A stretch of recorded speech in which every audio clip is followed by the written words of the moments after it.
নমস্কার। আশা করি আপনারা ভালো আছেন, সুস্থ আছেন। আপনারা সবাই ভালো থাকবেন, সুস্থ থাকবেন।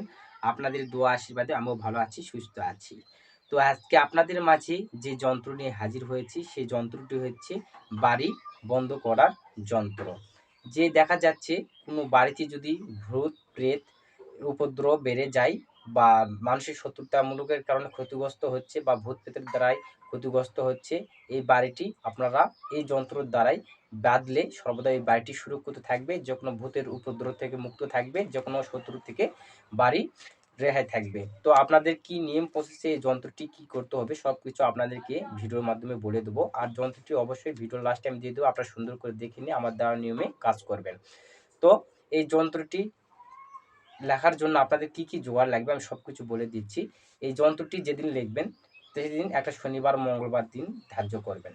শনিবার মঙ্গলবার দিন ধার্য করে আপনাদেরকে করতে হবে, বাজার থেকে যেখানে কাগজ অনেক রঙের কাগজ কিনে পাওয়া যায় সেই দোকানে যেয়ে আপনারা একটা হলুদ বড় রকমের কাগজ একটা কিনে আনবেন, হলুদ রঙের কাগজটি কিনে আনে আপনারা পরিষ্কার পরিচ্ছন্ন হয়ে আপনারা কোনো দেব মন্দিরের বসে আপনারা এই যন্ত্রটি লাল কালির কলম দ্বারাই কিংবা আলতা দ্বারাই ওই হলুদ কাগজের উপরে সুন্দর করে নকশাটি আঁকতে হবে।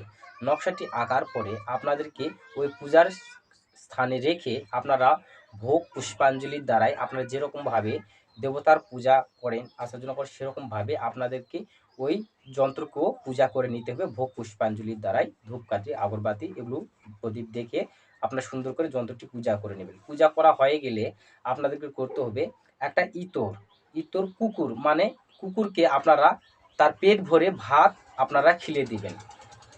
আপনারা একটা কুকুরকে যে কোনো কুকুরকে আপনারা ডেকে এনে কিংবা আশেপাশে কুকুর দেখতে পেলে আপনারা ওই কাজটি করার পরে পূজা পার্বণ করার পরে আপনারা যে কোনো একটি কুকুরকে আপনারা পেট ভরে তাকে ভাত খেতে দিবেন। যে কোনো যেটা পাত্রে কোনো একটা পাত্রে ভাতটাই খেতে দিবেন যেন সে ভাতটা খেয়ে তার পেটটা যেন ভরে। সেই মাপে আপনারা ভাত দিয়ে সেবা দেওয়ার পরে ওটাই কুকুরকে সেবা দেওয়ার পরে আপনারা এই যন্ত্রটি কীভাবে কী করতে হবে আমি সেই নিয়ম পদ্ধতিটি বলে দিচ্ছি।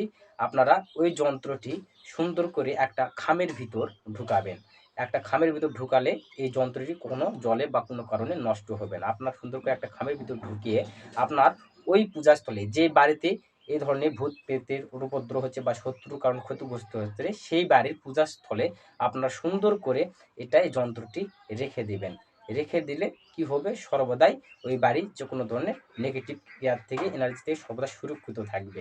আর যদি মুসলিম ভাই দাদারা হয়ে থাকেন তাহলে আপনারা তো প্রতিমা বা কোনো মন্দির এগুলো থাকে না। আপনাদের করতে হবে কি নিষ্ঠা ভক্তির দ্বারাই আপনারা মসজিদে বা নামাজের আসনে আপনারা এই যন্ত্রটি রেখে আপনারা এমন জায়গায় যন্ত্রটি টাঙ্গায় রাখবেন যেন প্রতি রাত করে আপনারা একটু ধূপকাঠি ওই যন্ত্রের দেখে ওই যন্ত্রের কাছে একটা ধূপকাঠি পুঁতে দিবেন। এই নিয়ম প্রসেসে আপনারা বাড়িতে দেখবেন তাহলে দেখবেন যে কোনো নেগেটিভ এনার্জি থেকে মুক্ত থাকবেন, যে কোনো ধরনের জিন ভূত প্রেত থেকে আপনারা মুক্ত থাকবেন। তো আশা করি আপনারা বুঝতে পেরেছেন। যদি ভিডিওটি ভালো লাগে অবশ্যই একটা লাইক করবেন আর কমেন্টে অবশ্যই আপনাদের মতামত জানাবেন। আর আমার ইউটিউব চ্যানেল নতুন এসে থাকলে অবশ্যই আমার ইউটিউব চ্যানেলটিকে সাবস্ক্রাইব করে আমার পাশে থাকবেন। তো আজ এই পর্যন্তই। আপনারা ভালো থাকুন, সুস্থ থাকুন। দেখা হচ্ছে আবার কোনো নতুন ভিডিওতে। নমস্কার।